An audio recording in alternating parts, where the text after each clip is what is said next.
I'm breathing underwater. I'm weightless through space. I'm soaring like an eagle all over this place.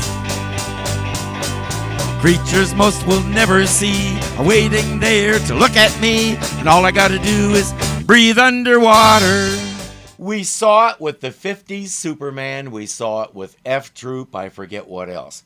A successful black and white season led to a subsequent season in color. The cost of filming and broadcasting in color had come down from impossible to exorbitant and was still falling, but there were plenty of studios who didn't want to sink that kind of money into a show they weren't certain of. Obviously, they're certain now.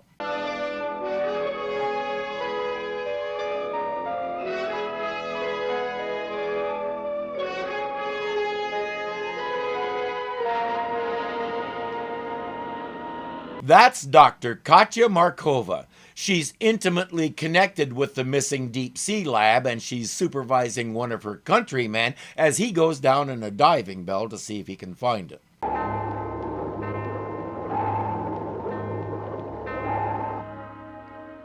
What's the depth, please? 540 fathoms. Is that all? We also like speed, but not at the expense of safety.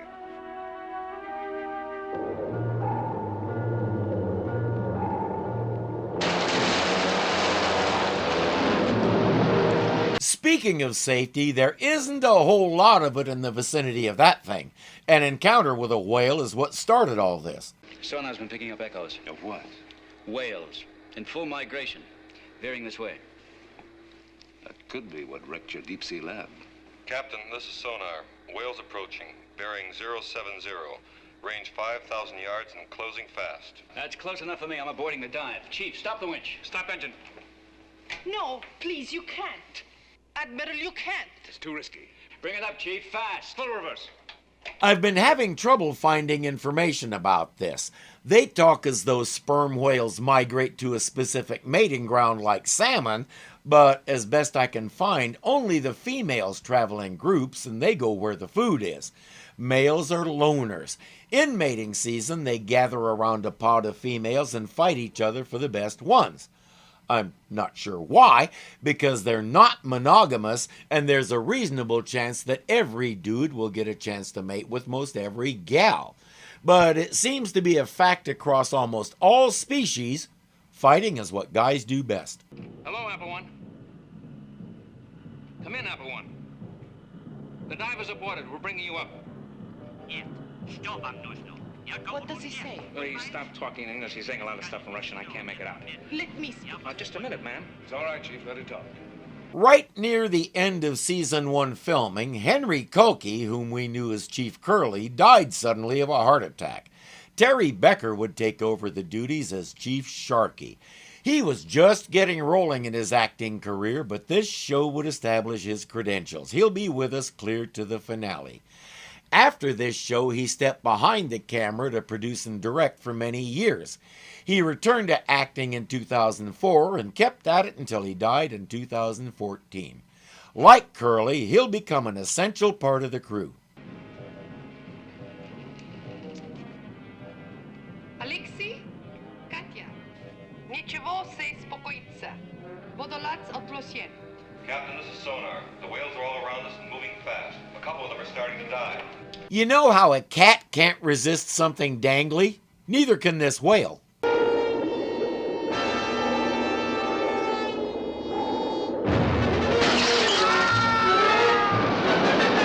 But he doesn't have paws to bat it around with, so he'll use what he does have. Voyage to the bottom of the sea.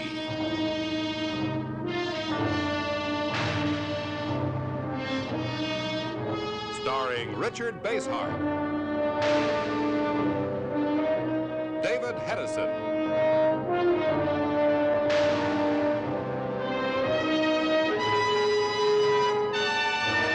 Voyage to the bottom of the sea. Just for fun, I thought I'd throw in the new theme music and opening titles. I do like the color scheme and the more ominous music, but the main thing I always liked about the show's opening credits was they're short. We get on with the show as quickly as possible. After the commercials, of course, which rendered the whole thing academic. The boat is approaching the hook, Captain. Open the belly hatch and prepare to take her aboard. Right, sir.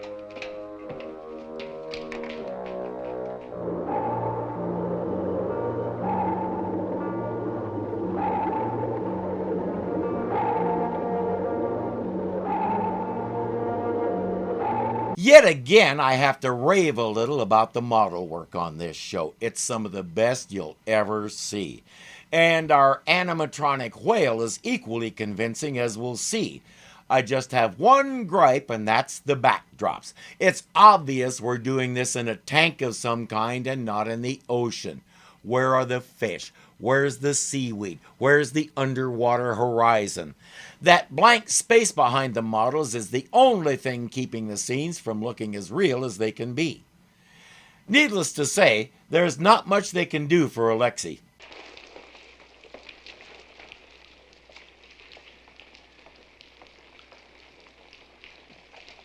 Her real name was Josephine Scolio, but TV and movie viewers knew her as Gia Scala. She was born in England, but grew up in Sicily until she was 14 when her family moved to New York. She was interested in acting from the beginning and worked various odd jobs while attending acting school. Eventually, she found herself under contract with Universal Studios, which pretty well went nowhere. In 1957, her mother died, and that sent her into an emotional pit. She got married in 1959, but by all accounts it was not a happy marriage, and they divorced in 1970. It was all downhill from there.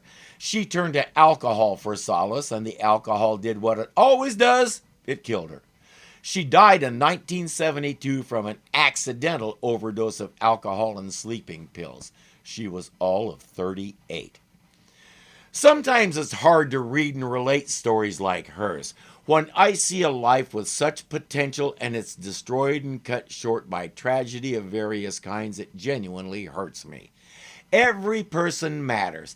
It's easy to look at these Hollywood figures and think, man, they have it made. I wish I had what they have. Well, you know what? Maybe you don't want what they have. Gia Scala, Robin Williams, and now Matthew Perry. In one way or another, all of them succumbed to the pains and pressures.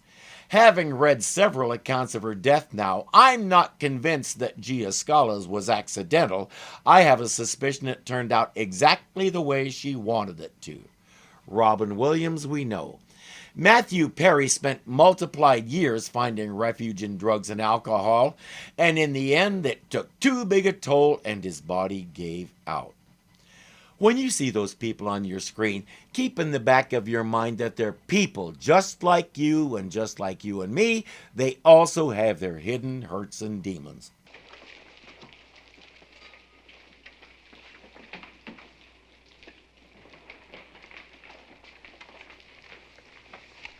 How long will it take How long will what take? to fix the damage? Get ready for a new dive. And whatever hurts and demons Dr. Markova is harboring, she's going to keep them suppressed. The project is everything. But Admiral Nelson is saying, no, it isn't. Safety is everything, and ours is at risk right now. When will it be ready? It's ready now, ma'am. At least it's ready for testing. How long will that take? Guess you have to get with Daddy on that. Daddy? I assume her daddy is back in Russia, and why are we asking him anyway? Who else? You take this elevator down too soon, and it's a wipeout for all hands. You dig? That young man, what dialect does he speak? Hey, ma'am? That's Riley. He's a surfer. So he means ask Admiral Nelson, because if we take it down too soon, it could lead to another disaster. I speak several dialects. Admiral, why is there delay in testing? We're waiting for the whales to clear out of the test area. You know as well as I do that when they're migrating, they have a one-track mind. They don't go around it, they go right through. How soon? The end of this week at the earliest. Impossible. People throw that word around way too much. Not only is it possible, you're doing it right now. Dr. Markova, we're scientists, we're not guinea pigs. We don't ask a man to lay his life on the line unless every avoidable risk has been eliminated. Perhaps in your country, not in mine. Well, we're not in your country, are we? The Seaview doesn't belong to your country, which is definitely a good thing, because considering Soviet efficiency at the time, it never would have gotten built. My country, right or wrong, is a counterproductive statement. If my country is wrong, it needs fixing. If I don't know my country is wrong about XYZ, I need educating. If all I do is sit around and gripe about my country being wrong instead of trying to find something I can help do about it, I probably need backhanding. It was very different in her country. Activists ended up in gulags.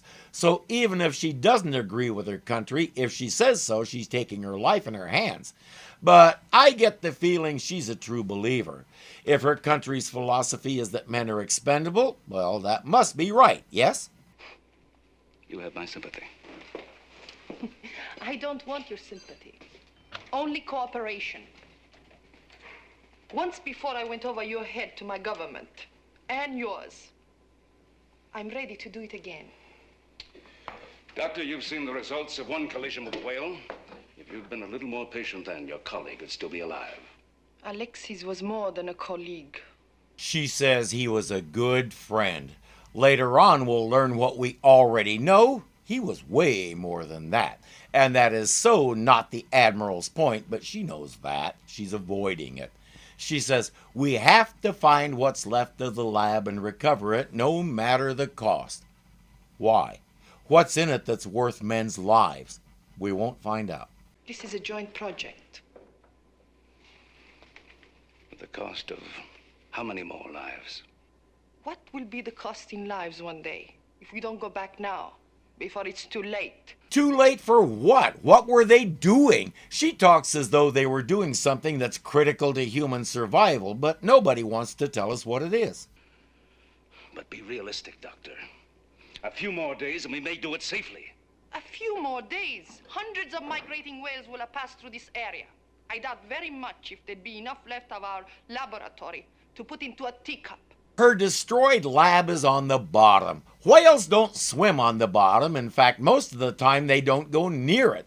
A full-grown sperm whale can dive down below 5,000 feet, but they're not heading for the bottom. They're looking for a nice, healthy squid to eat. Or just about anything else that'll fit in their jaws, including fish, sharks, plastic bottles. It takes a lot of food to sustain a body that big.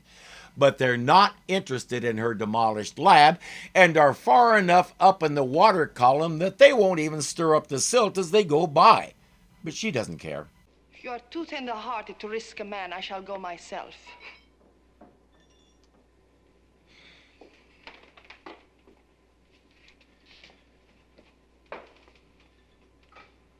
Kowalski, would you volunteer to go down in this thing as it stands? Sir? Are you asking me or telling me? That little gulp is his answer, I think. Just asking.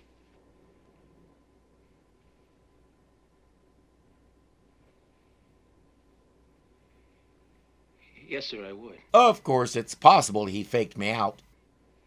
All right, you got yourself a pilot. Thank you very much. No, not him. Me. He did tell Kowalski he was just asking, with the clear implication that it wasn't going to turn into an order. The great sperm whale. Equipped by nature with a homing device that makes your sonar look like a primitive child's toy. Well, yes and no. They have a vocalization organ that produces a variety of sounds. Some are used like the fish finder on a boat, trying to locate prey. But the main purpose seems to be communication with each other. Their clicks are the loudest natural sound on the planet, and we're still not sure how far the sound can travel because we haven't found a way to measure that far if we don't know what direction the whale is facing. I'm not sure why she called it a homing device, because sperm whales don't have homes. They're seagoing nomads. They go where the food is. Or in the case of males this time of year, they go where the babes are. For the first time, we will have a chance to learn how it functions and how to adapt lessons for use either in submarines or for the automatic harvesting of giant underwater crops. So this whole thing is about the whales? How does not knowing how a whale's voice operates put humans in peril? Doesn't that excite you at all? You know perfectly well that it does. Perhaps you resent sharing this work with my country. Oh, it may be that, as yet, we don't need it quite as desperately as you do. I'm having a really hard time making sense of this. She's already sacrificed the man she loved, and she's ready to sacrifice herself and anyone else for this project, but the goals of her lab are so vague, I wonder if she really believes the stuff she's saying, or if she's been ordered to say it. You call yourself a scientist. Why, even this submarine of yours is nothing but a horse and buggy compared to what could be achieved within a few years if bureaucratic dunderheads like yourself weren't always shivering about the possible loss of a human life. Isn't human life supposed to be what it's all about? We'll call it a weakness if you like, but we happen to believe that every life is important. Admiral, this is a war we are fighting. A war to keep up with the population explosion before it wipes us all off the map. Oh, I see. We're talking about saving the important lives. The little people, the cogs in the machinery, they're expendable and replaceable. I don't know about her, but if I'm going to do something like this to save the human race, I want to be one of the folks I save. She doesn't seem to care. Even seeing her dead fiancé carried away on a stretcher won't break through that shell around her. We've been in the bathysphere, underwater. Alexis was the adventurous one. I was strictly lab and test tube. But from now on, I'll be both. You have to realize we'll be down there at least 3.5 hours. Now, once we're down, no matter what happens, there's no quick way we can get back to the surface. You have time to back out. Since we're doing Bible-based themes today, here's one for you. Pride goes before destruction, a haughty spirit before a fall. Proverbs 16:18. She would do well to listen to Solomon. Water! Use an umbrella. Leaking. No, the pressure on the outside is squeezing the two halves together so tightly, it's forcing all the remaining moisture out of the joints. Ever wonder why diving bells are ball-shaped? Because the pressure affects it exactly the same over its whole surface, and pushing in on a spherical structure actually makes it stronger to a certain point. This is why so many people told Stockton Rush that his Titan submersible wasn't safe for what he was doing. He abandoned the sphere shape and put a Sears adder room in the middle of it so he could take more people. But that weakened the whole thing in more places than most of us can count, and sadly, we know how that ended. When this was made, we were still learning such things and coming up with the best materials and such to build the diving bells out of. Admiral Nelson is on the cutting edge of that research and has been known to make a mistake now and then, but unlike Dr. Markova, at least he understands the basic physics of water pressure. Of course, if the pressure should increase beyond a certain point, Okay, that may have been a bit mean, but she did call him a bureaucratic dunderhead. She really thinks this should be a breeze. Go down, take her pictures, pick up the pieces, go home. Suddenly she realizes that's not a breeze dripping on her neck. He tried to warn her, and now reality is starting to set in. At the sub, Captain Crane has everybody monitoring every sensor they have in case more whales show up.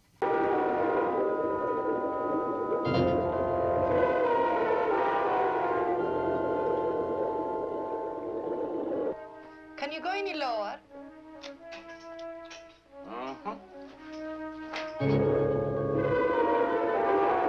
That's her sea lab with the nice big hole a whale punched in it.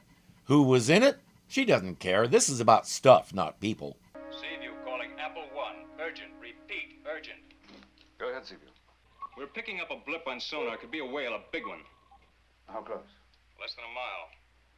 There are various reports about the biggest sperm whale ever seen. 50 feet long or bigger is normal for an adult male. Females are a lot smaller. So far, the biggest one reported was 72 feet, or bigger than most of us can envision. The one heading their way is even bigger than that. And that's not all. What's its speed? Estimated 50 knots, sir. I know this sounds unbelievable, Admiral, but it's an estimated 50 knots. I believe you. Haul us back up. At that speed and less than a mile away, it'll be here before they can finish their sentences. Dr. Markova is furious. No, only one more minute. I must have a full report of the damage. Another time. There won't be another time. You know they won't. Another day and all this will be destroyed. Sorry.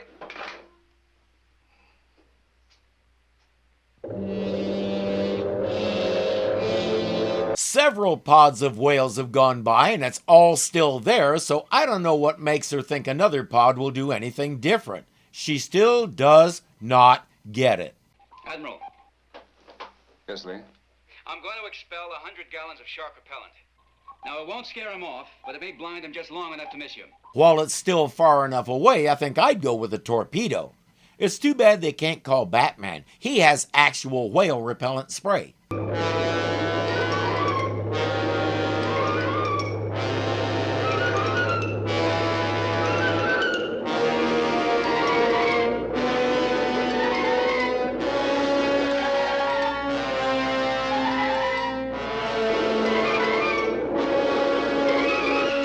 Brace yourself.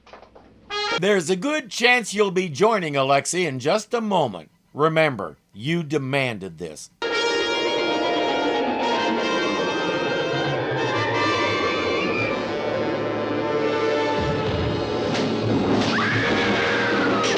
The cable snaps, the whale gulps real big, and they really are doing a Jonah and the whale.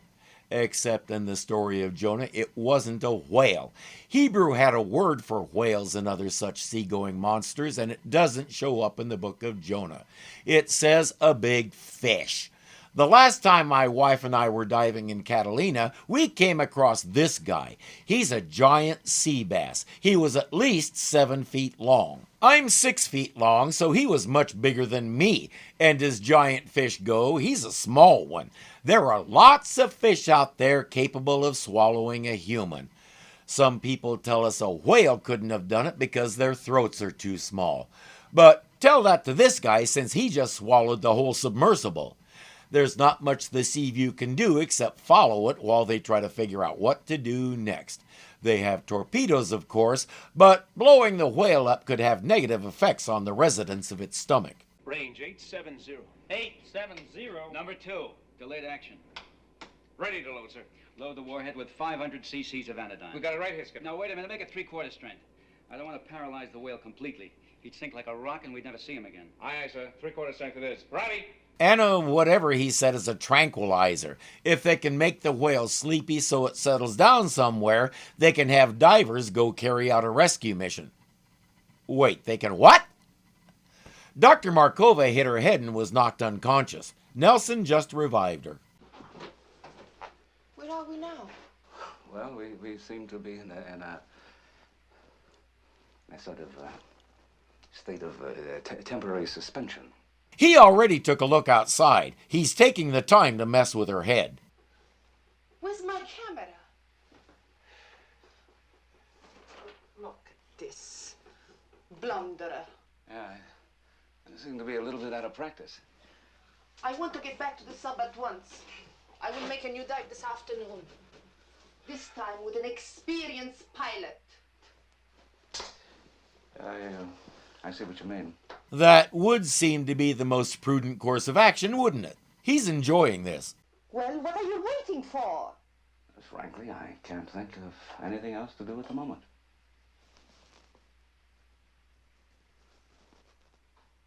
We have just enough air left for 92 minutes. That should last us easily till we get back. We start right now. Dr. Markova, do you have the slightest idea of where we are? Since he can't suppress his laughter anymore, he'll show you.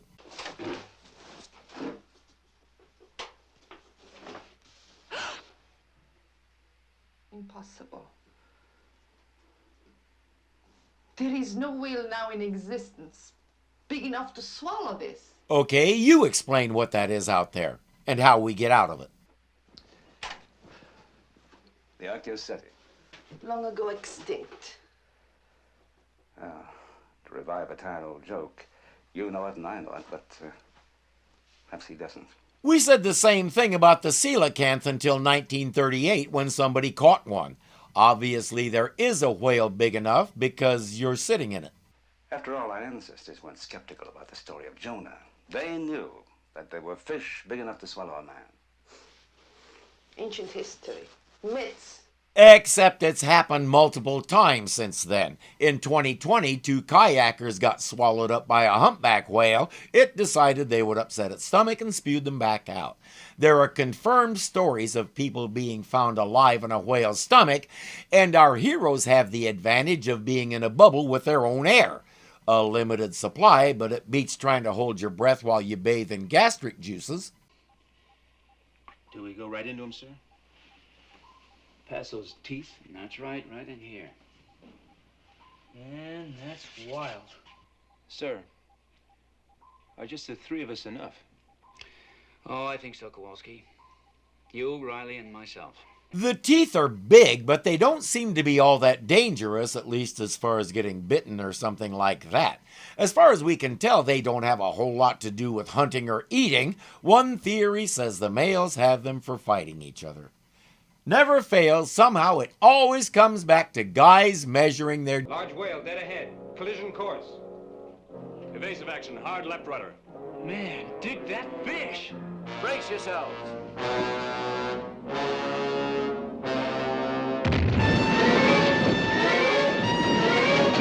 I think it resents the harpoon, or else the tranquilizer has it so drunk it's wandering in circles. They hit it with another dose and it settles onto a small plateau not far away. Let's do this. They'll also take a new cable to attach to the diving bell and maybe they can yank it out of there. But the most crucial equipment they're carrying is 2 extra sets of scuba gear, which is to say, air.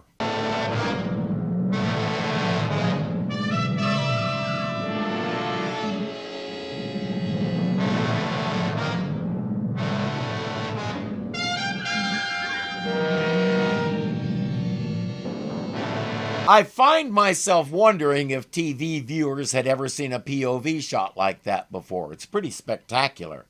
And then we move on to something I do not understand.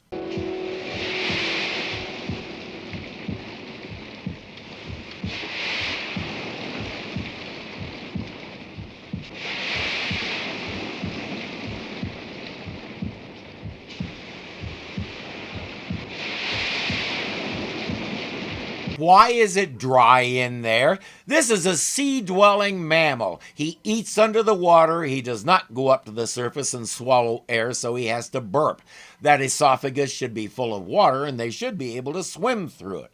But they'll crawl through air-filled spaces all the way to the stomach and the diving bell.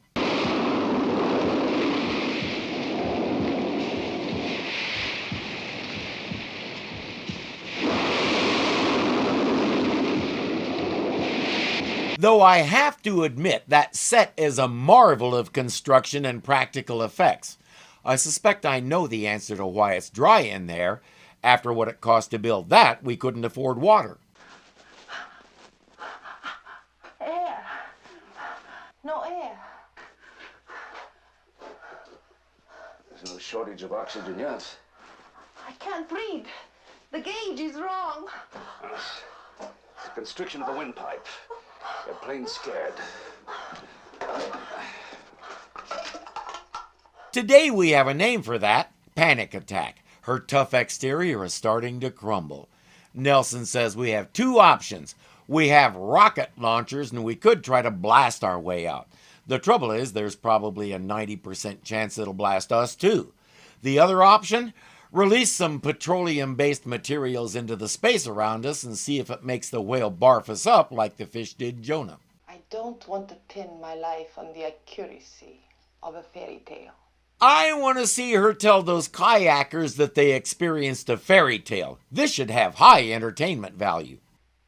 Actually, Jonah wasn't the only man to ever make it back from the belly of a whale.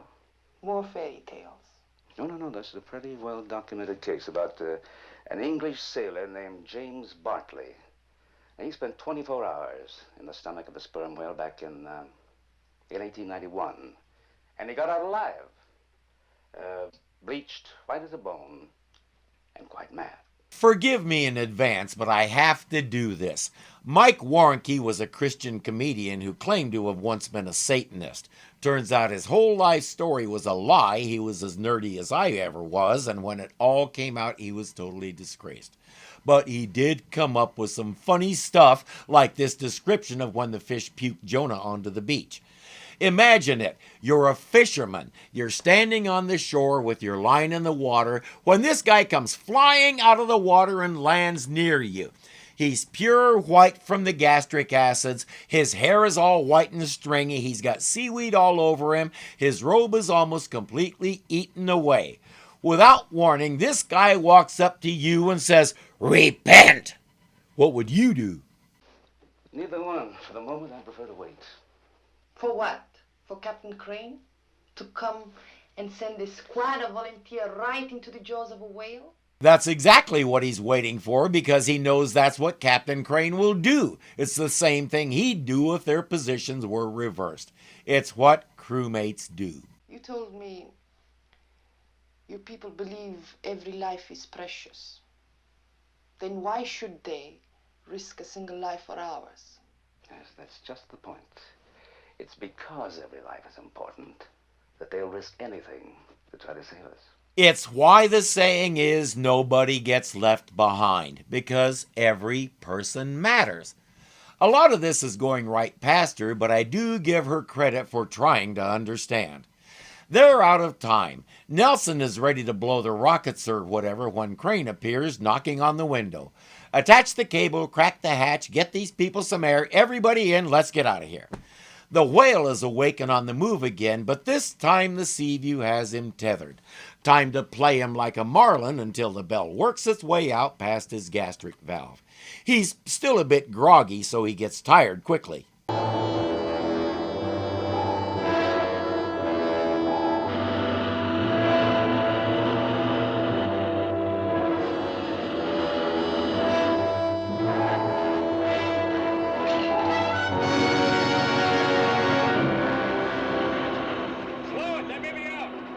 For the rest of his days, Chip Morton told jokes about how you should have seen the one that got away. In an odd twist, so did the whale. I'm breathing underwater, I'm weightless through space. I'm soaring like an eagle all over this place. Creatures most will never see are waiting there to look at me, and all I gotta do is breathe underwater. But in the vicinity of it's what started all. Not monogamous. What? But Admiral I can say Admiral. That would seem to be the. Yeah. We are Tarzan now.